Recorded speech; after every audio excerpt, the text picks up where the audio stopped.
Hay un momento en la vida en el que uno se queda mirando su propio reflejo, no en un espejo, sino en la manera en que se repiten los días. Y ahí, en ese reflejo silencioso, aparece una pregunta que pesa.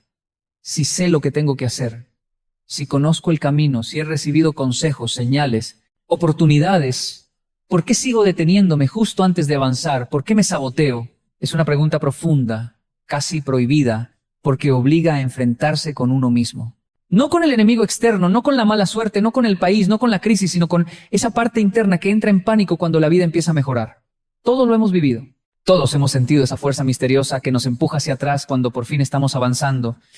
Y es curioso, porque uno piensa que teme fracasar, pero muchas veces lo que teme es brillar. Yo lo viví cuando era joven. Sabía que tenía talento, sabía que podía hacer más, pero cada vez que estaba a punto de dar un paso importante, algo en mí decía, no lo mereces, no estás listo, te van a criticar, mejor espera. El autosabotaje siempre habla con la voz de la prudencia, pero es mentira, no es prudencia, es miedo. Y no es un miedo cualquiera. Es un miedo heredado, cultural, emocional, acumulado en cada golpe, en cada fracaso que no supimos cerrar, en cada comentario que se nos clavó en el alma cuando éramos muy pequeños para defendernos. En Latinoamérica el autosabotaje se disfraza de humildad. Decimos cosas como, no nací para eso, yo quién soy, a mí no me da, yo no sirvo, y lo decimos con una sonrisa tímida, como si no pasara nada. Pero por dentro estamos renunciando a una vida que sí era posible. Y lo más doloroso es que nos acostumbramos a renunciar con naturalidad, como si renunciar fuera parte de nuestra identidad. No lo es. Es solo un hábito emocional. En Japón aprendí que la disciplina no es un castigo, es un refugio.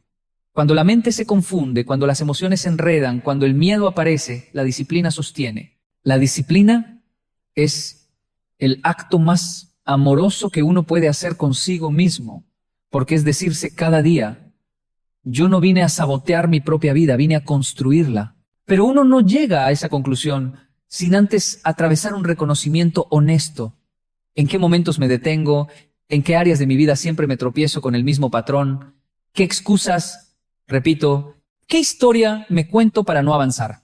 Y duele, claro que duele. Porque ahí aparece el niño asustado que todos llevamos dentro.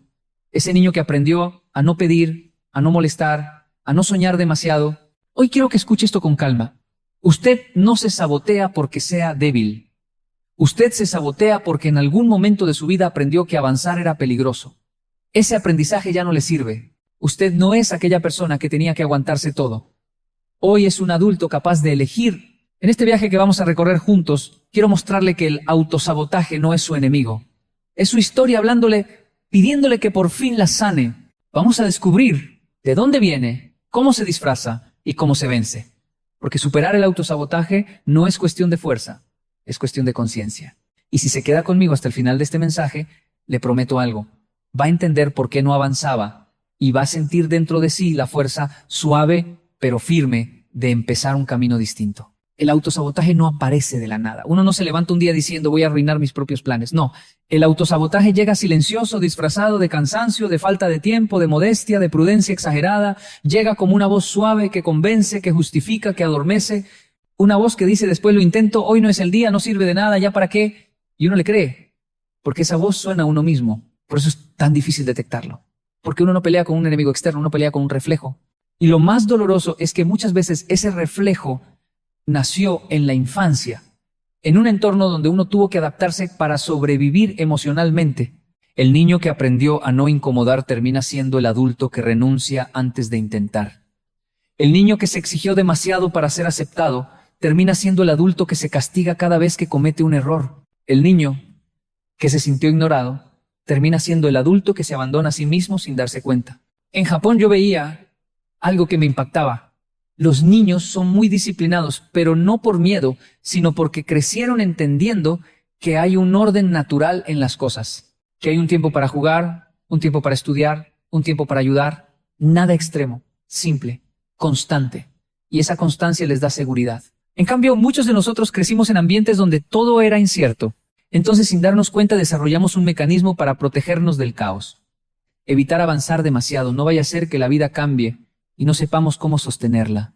A mitad de este camino, permítame decirle algo muy al estilo nuestro. Si usted conoce a alguien que vive saboteándose, pásale esta información, no le dé pena. Tal vez ese alguien está necesitando un empujoncito para despertar. A veces compartir un mensaje es una forma de salvar una vida sin que lo parezca. Volviendo a lo nuestro, quiero que entienda que el autosabotaje no es una falla en su carácter. Es un sistema de defensa desactualizado. Es como si su mente hubiera instalado un software de protección hace muchos años, cuando usted era más frágil, más dependiente, más vulnerable. Ese software le sirvió, pero hoy lo detiene. Y para poder cambiar ese sistema no se necesita fuerza, se necesita disciplina emocional. La disciplina emocional es el arte de mantenerse presente, incluso cuando aparece la incomodidad. Es la capacidad de sostener una decisión incluso cuando la emoción grita lo contrario. No es reprimir, no es ignorar, es acompañarse. Es decirse, sé que tienes miedo, pero aquí estoy contigo. Vamos a avanzar, aunque sea despacito. Me gusta decir que la disciplina no es un látigo. Es una mano en la espalda empujándolo con cariño. Una mano firme, pero amorosa. Una mano que usted mismo se pone, no es perfecta, no es rígida, es constante. Y la constancia es lo único que desarma el autosabotaje. Porque el autosabotaje se alimenta del abandono. Si usted se abandona una vez, él se fortalece. Pero si usted vuelve a intentarlo, si usted se levanta otra vez, aunque sea con torpeza, el autosabotaje pierde poder. En este punto quiero que se haga una pregunta sincera. ¿En qué área de mi vida siempre me abandono? No lo juzgue, solo obsérvelo. La observación es el primer acto de libertad. Cuando uno se ve, se reconoce. Y cuando se reconoce, empieza a recuperar el control. El autosabotaje no es un monstruo, es un niño asustado. Y los niños asustados no necesitan correazos, necesitan guía, necesitan paciencia, necesitan claridad. Eso vamos a construir aquí. Hay algo muy particular en el autosabotaje. Aparece cuando la vida empieza a mejorar, cuando por fin estamos avanzando, cuando el camino se aclara, cuando la oportunidad se asoma. Es en ese instante cuando algo interno se inquieta, como si no reconociera esa luz. Y es entendible. Si uno ha vivido mucho tiempo en la oscuridad emocional, la luz duele. Y uno confunde el dolor de la luz con peligro. No es peligro, es crecimiento. Recuerdo una vez en Japón, cuando era joven, que estaba aprendiendo a manejar bicicleta en las calles estrechas de Yokohama. Al principio me daba miedo avanzar rápido, sentía que iba a perder el control. El profesor japonés me decía con una calma que solo ellos pueden sostener: si te detienes, te caes. Si avanzas, encuentras equilibrio. Yo no entendía esa frase hasta que un día, por miedo, frené demasiado pronto y me caí. Ahí comprendí que el equilibrio aparece en el movimiento, no en la pausa. Así es la vida. El autosabotaje frena cuando uno está tomando velocidad. Y por eso duele tanto caer. Porque uno no cae por falta de capacidad, cae por falta de confianza. Algunos de nosotros crecimos escuchando frases que se volvieron tatuajes en el alma. No sea tan soñador, cuidado se cae, no apunte tan alto, no haga el ridículo. Palabras pequeñas, aparentemente inocentes, pero que se quedaron ahí, actuando como frenos automáticos cada vez que queremos avanzar. Y lo curioso es que uno olvida quién las dijo, pero no olvida cómo lo hicieron sentir. La buena noticia es que ninguno de esos tatuajes es definitivo. Uno puede reescribir su historia. Uno puede volver a educar a su alma. A veces me preguntan, ¿cómo sé si la voz que escucho es la de mi intuición o la del autosabotaje? Y yo respondo con algo que aprendí observando a mis vecinos en los barrios de Colombia. La intuición siempre habla con serenidad. El autosabotaje habla con urgencia. La intuición orienta. El autosabotaje regaña. La intuición propone. El autosabotaje amenaza. Si una voz lo paraliza, no es intuición. Si una voz lo encoge, no es intuición. Si una voz lo humilla, no es intuición. El alma no humilla. El miedo, sí. Otra cosa que he visto es que el autosabotaje siempre aparece acompañado del cansancio. No porque uno esté cansado físicamente, sino porque uno está cansado emocionalmente de cargar historias que no le pertenecen. Cuando uno ha vivido tratando de demostrar, de complacer, de encajar, llega un punto en el que avanzar se siente imposible. No es pereza, es desgaste. Y uno se sabotea no porque no quiera la meta, sino porque no tiene energía para seguir sosteniendo una identidad que no es propia. Por eso es tan importante comenzar a mirar qué narrativas internas lo acompañan. No para culparse, sino para liberarse. Porque cuando uno descubre el origen de su autosabotaje, deja de pelear contra él y comienza un trabajo mucho más humano, el de reeducarse. En Colombia, cuando yo trabajaba con jóvenes en los barrios más peligrosos, veía algo sorprendente. Chicos que crecieron rodeados de violencia podían cambiar su vida cuando alguien les decía con firmeza y cariño, yo creo en usted. No era un discurso motivacional, era una semilla. Y esa semilla, repetida con disciplina y coherencia, desarmaba años de autosabotaje. No porque el miedo desaparecía, sino porque ya no estaban solos para enfrentarlo. Eso me enseñó que uno no necesita aplausos para avanzar. Necesita dirección, necesita conciencia, necesita un propósito que valga la pena. Cuando uno encuentra ese propósito, el autosabotaje pierde fuerza. Cuando uno entiende para qué se disciplina, la disciplina deja de ser una carga y se convierte en una brújula. Por eso le digo hoy, no se juzgue por haberse frenado tantas veces. No se llame perezoso, ni débil, ni incapaz. Usted solo estaba intentando protegerse con las herramientas que tenía. Ahora tendrá otras. Y con esas nuevas herramientas, lo que antes era un obstáculo se convertirá en un punto de partida. Lo importante no es cuántas veces se detuvo. Lo importante es cuántas veces está dispuesto a volver a caminar. Hay un instante en la vida en que uno empieza a descubrir que no es el mundo el que le teme al cambio, sino uno mismo. Que a veces no es la falta de oportunidades lo que nos detiene, sino la falta de permiso interno para tomarlas. Y cuando uno comprende eso, algo dentro se conmueve. Porque darse permiso es más difícil que recibir aprobación externa. Yo he visto personas muy capaces de detenerse justo cuando están a punto de lograr algo grande.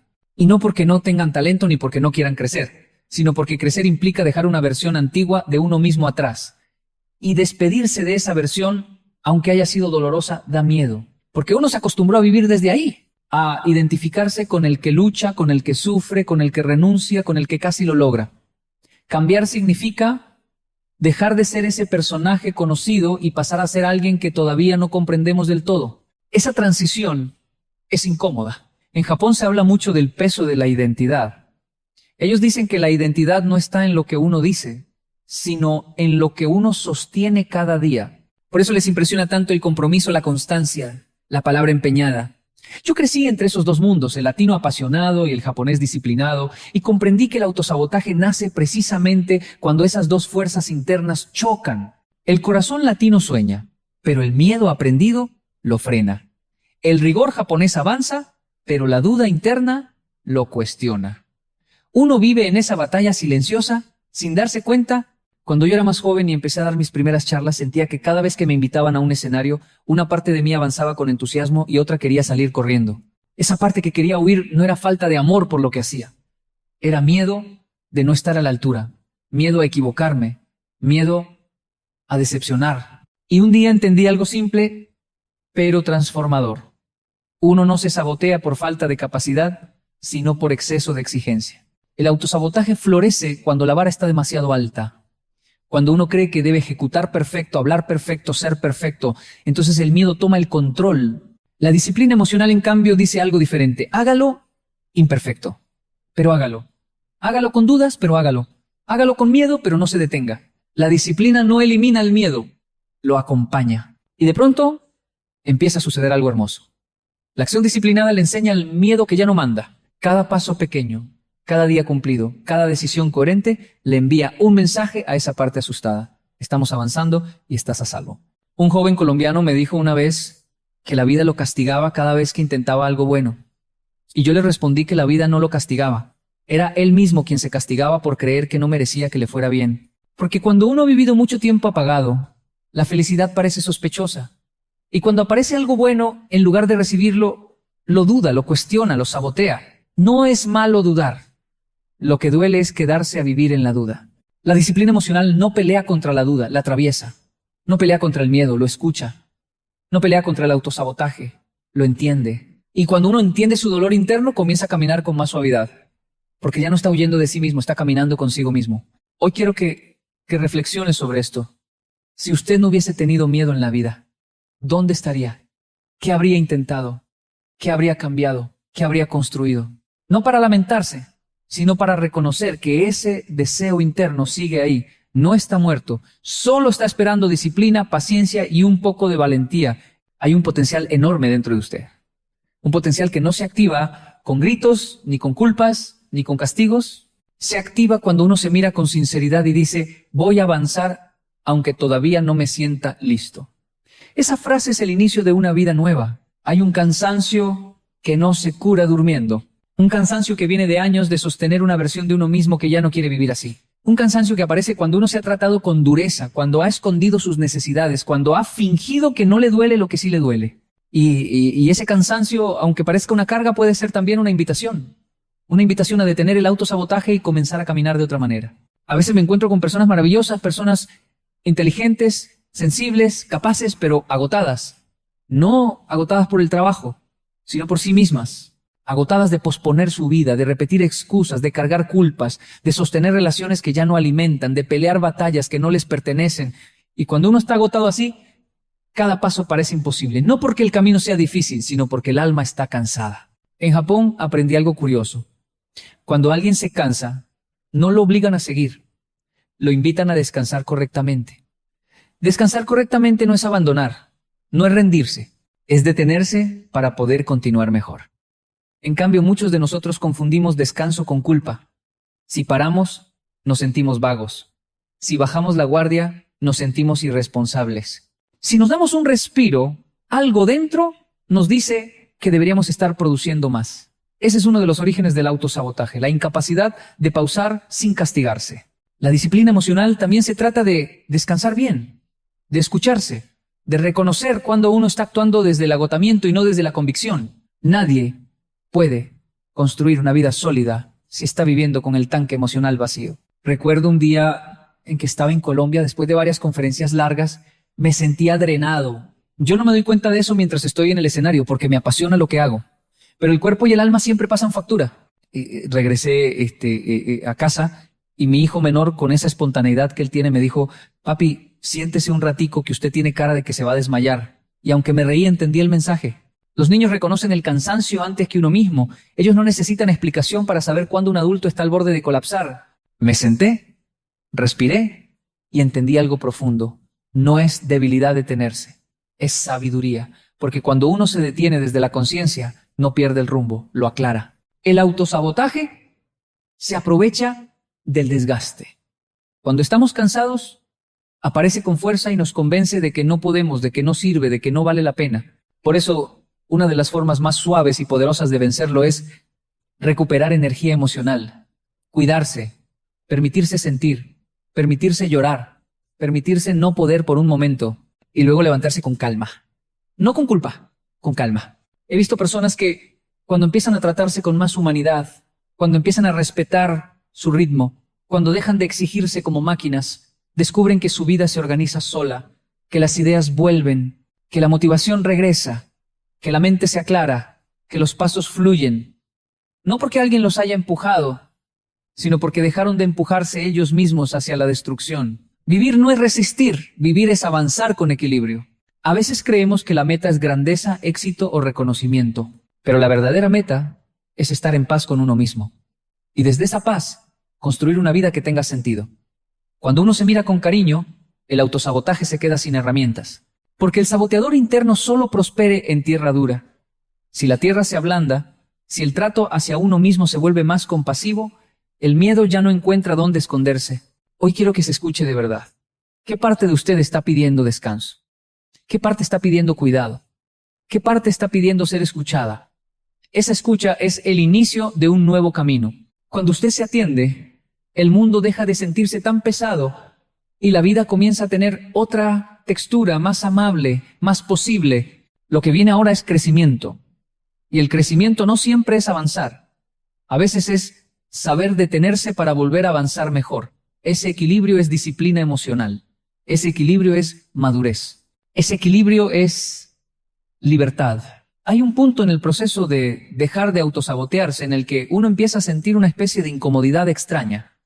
No es dolor, tampoco es miedo puro. Es como si el alma se diera cuenta de que está cambiando y todavía no supiera si confiar en esa nueva versión. Ese punto es crucial porque ahí muchas personas retroceden, no porque quieran, sino porque no reconocen todavía la fuerza que están construyendo.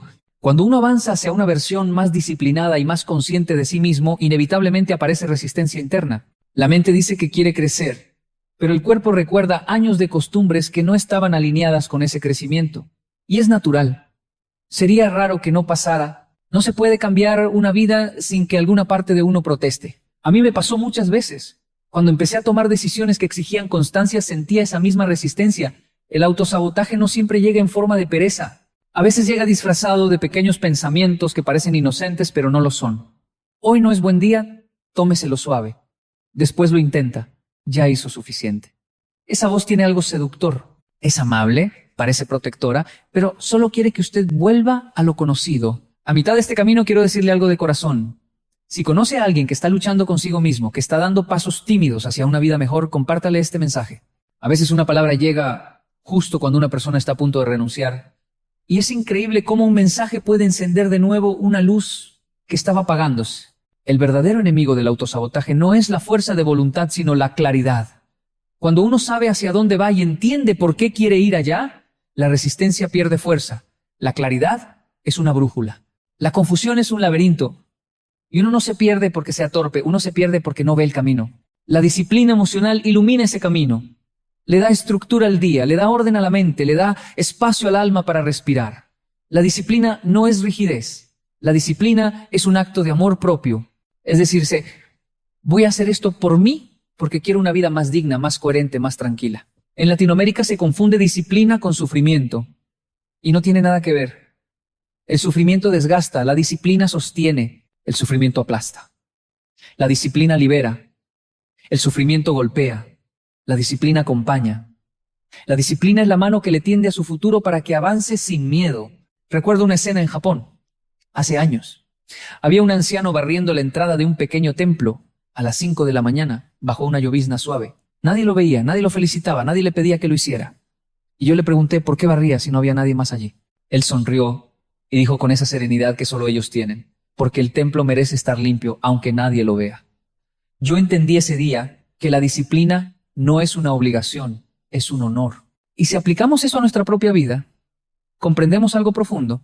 Usted merece ser bien tratado por usted mismo, aunque nadie lo vea. Usted merece cumplir sus promesas, aunque nadie lo aplauda. Usted merece avanzar, aunque nadie lo acompañe. Su vida es el templo. Su disciplina es la escoba que limpia la entrada cada día. Cuando uno deja de autosabotearse, primero se le aclara el interior, luego poco a poco se le aclara el mundo afuera, porque el mundo externo siempre responde al orden interno, siempre. Y cuando esa claridad aparece, ya no es necesario luchar, solo caminar, con calma, con paciencia, con presencia, y llegará un día, no muy lejano, en que usted se mirará en silencio y dirá, ahora sí estoy viviendo conmigo y no contra mí. Ese día no será perfecto, pero será suyo. Hay una etapa en el proceso de dejar de autosabotearse que es silenciosa pero decisiva. Es ese momento en el que uno empieza a notar pequeñas coherencias, pequeños gestos de cambio, pequeñas decisiones que antes parecían imposibles. No son grandes transformaciones, son detalles. Y, sin embargo, cada uno de esos detalles es como un ladrillo invisible que sostiene la construcción de una vida nueva. A veces la gente cree que el crecimiento se nota en grandes logros, pero yo he aprendido que el verdadero crecimiento se siente en lo pequeño, en la manera en que usted se habla al despertar, en cómo enfrenta una incomodidad que antes evitaba, en cómo se sostiene en silencio cuando algo no sale como esperaba, en la forma en que deja de justificarse y empieza a responsabilizarse. Ese es el verdadero cambio, no el que se ve, sino el que se sostiene. Cuando trabajaba en los barrios más vulnerables de Colombia, veía jóvenes que habían vivido historias durísimas, historias que a cualquiera le habrían quebrado el alma. Y aún así, esos mismos jóvenes eran capaces de avanzar cuando descubrían un propósito pequeño pero real. Algunos querían sacar adelante a su familia, otros querían estudiar, otros simplemente querían vivir un día más sin caer en el mismo error. Y desde ese propósito sencillo, comenzaban a tomar decisiones distintas. Cuando uno tiene un para qué, el autosabotaje pierde terreno. Porque el propósito le da dirección a la emoción, le da fuerza a la disciplina, le da sentido al esfuerzo. Pero el propósito no aparece de golpe. A veces nace de un cansancio profundo. Otras veces nace de un dolor que ya no quiere repetirse. A veces nace de una pregunta que no se calla. Y otras simplemente nace cuando uno se mira al espejo y entiende que ya no quiere seguir viviendo como antes. En Japón aprendí a observar el propósito de una manera distinta. Ellos no hablan demasiado de metas grandes. Hablan de intención. Hablan de camino. Hablan de presencia. Y entendí que el propósito no es solo un destino, es una forma de caminar, una forma de estar en el mundo. No se trata de lo que quiero lograr, se trata de quién quiero ser mientras lo logro. El autosabotaje desaparece no cuando uno alcanza algo, sino cuando uno empieza a convertirse en alguien distinto. Por eso, quiero que piensen algo con calma. ¿Qué tipo de persona quiere ser en este momento de su vida? No en 10 años, no cuando tenga más dinero, más tiempo o más claridad. Ahora, ¿qué versión de usted quiere habitar? ¿La que teme? ¿La que duda? ¿La que se castiga? ¿O la que a pesar del miedo da un paso más? He visto personas que comienzan a sanar cuando hacen algo que parece insignificante. Decir no, decir basta, decir hoy no puedo, decir me voy a cuidar, decir merezco algo distinto. Esas pequeñas frases mueven montañas internas, cambian rutas, cambian destinos y lo más importante, cambian identidades. El autosabotaje no se vence luchando contra él, se vence dejando de obedecerlo. Cada vez que usted actúa desde la conciencia y no desde el miedo, algo dentro se reordena, algo recupera fuerza, algo respira. Un día, dando una charla, un muchacho se acercó y me dijo que se sentía incapaz de cambiar su vida porque siempre había fallado. Y yo le respondí que fallar no le quitaba la capacidad, le daba experiencia, le enseñaba cómo no hacerlo.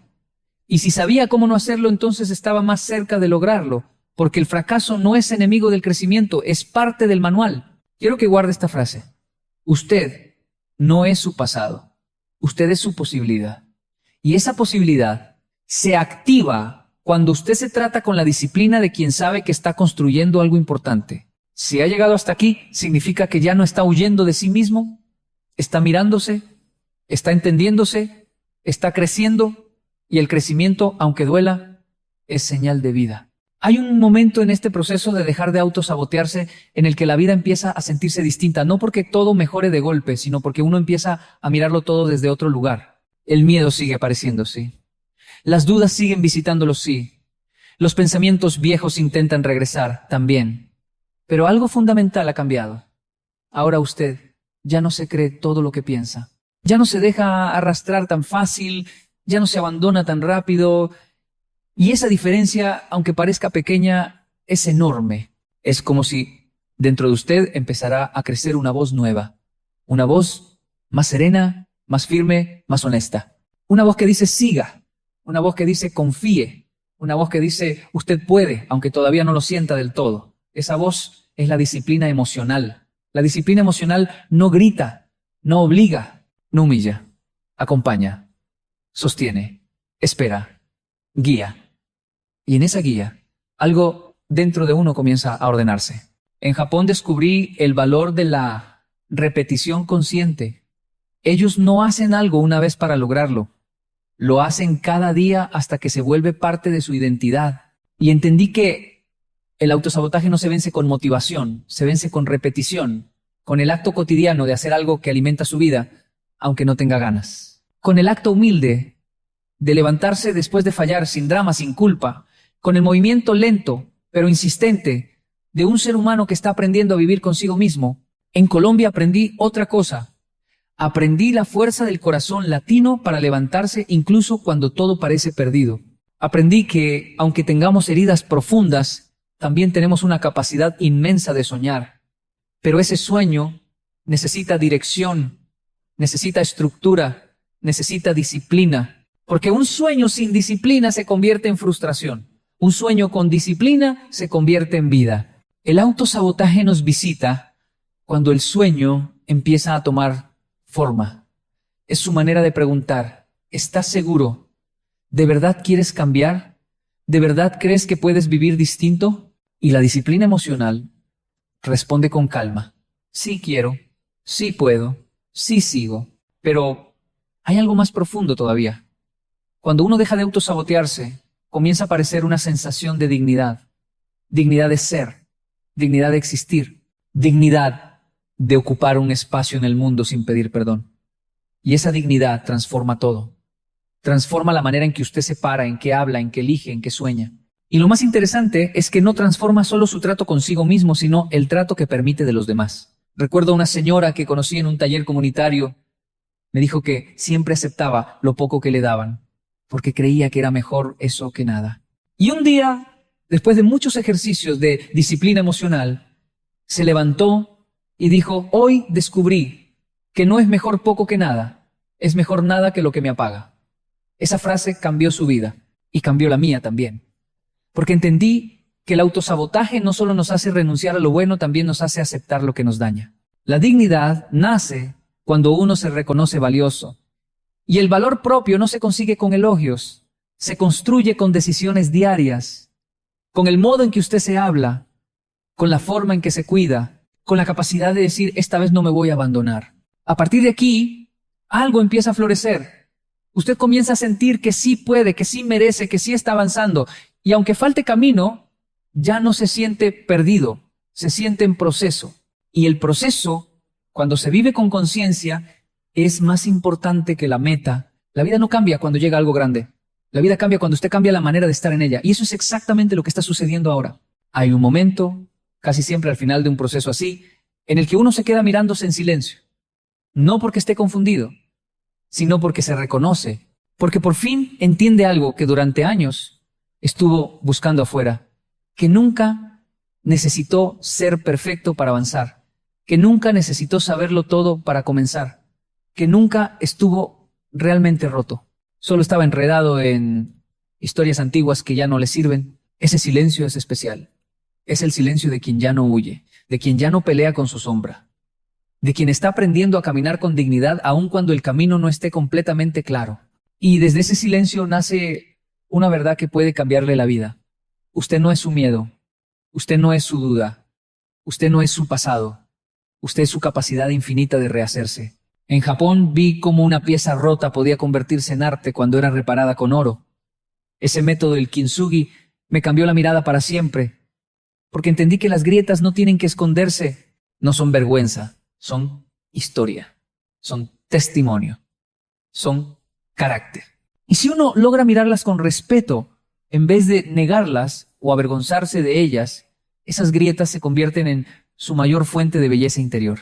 Asimismo sucede con nosotros. Cada vez que usted se levanta después de fallar, coloca oro en sus grietas. Cada vez que decide ser disciplinado cuando antes se abandonaba, coloca oro en sus grietas. Cada vez que se elige a sí mismo aunque tiemble, coloca oro en sus grietas. Y llega un punto en el que ya no se ve daño, se ve valor. El autosabotaje pierde su poder cuando usted deja de tenerse miedo. Cuando entiende que avanzar no lo destruye, lo revela, lo muestra, le recuerda quién puede llegar a ser. Yo he visto personas transformarse por completo cuando dejaron de pelear con la vida y empezaron a caminar con ella. Personas que al principio temían cambiar y al final temían volver a ser quienes fueron. La disciplina emocional no es un método rígido, es una compañía, es una forma de vivir con presencia, es el acto cotidiano de decirse, aquí estoy, voy contigo, no te abandono. Y cuando uno se acompaña de esa manera, ya no hay cadena que lo retenga. Porque el autosabotaje solo prospera en soledad interna. Cuando usted se hace compañía, cuando se mira con respeto, cuando se sostiene con cariño, el autosabotaje ya no tiene espacio. Usted está creando una vida distinta. No porque todo haya cambiado afuera, sino porque algo profundo cambió dentro. Ahora sabe reconocer sus patrones, sabe escuchar su resistencia, sabe acompañar su miedo y, sobre todo, sabe avanzar aun cuando no se siente completamente listo. Eso es madurez emocional. Eso es libertad. Y eso es, en esencia, disciplina. Si llegó hasta aquí, quiero agradecerle. Gracias por su valentía, gracias por su disposición, gracias por permitirse sentir, porque no todo el mundo se atreve a mirarse así, no todo el mundo tiene el coraje de desmontar sus viejos mecanismos. No todo el mundo es capaz de reconocer que merece una vida mejor y tomar acción para construirla. Usted sí. Y quiero pedirle algo. Cuénteme si lo desea. ¿En qué parte de su vida siente que dejó de luchar contra sí mismo? Cuénteme cómo está caminando ahora. Cuénteme dónde siente que avanzó. Me gustaría leerlo. Me gustaría acompañarlo, porque su proceso también ayuda al mío. Este es el final del mensaje, pero no es el final de su camino. Su camino apenas está tomando forma. Y estoy seguro de algo. Si usted continúa con la disciplina emocional que está desarrollando, la vida comenzará a abrirse ante usted de una manera que antes no creía posible. No porque sea magia, porque usted habrá dejado de ser su propio obstáculo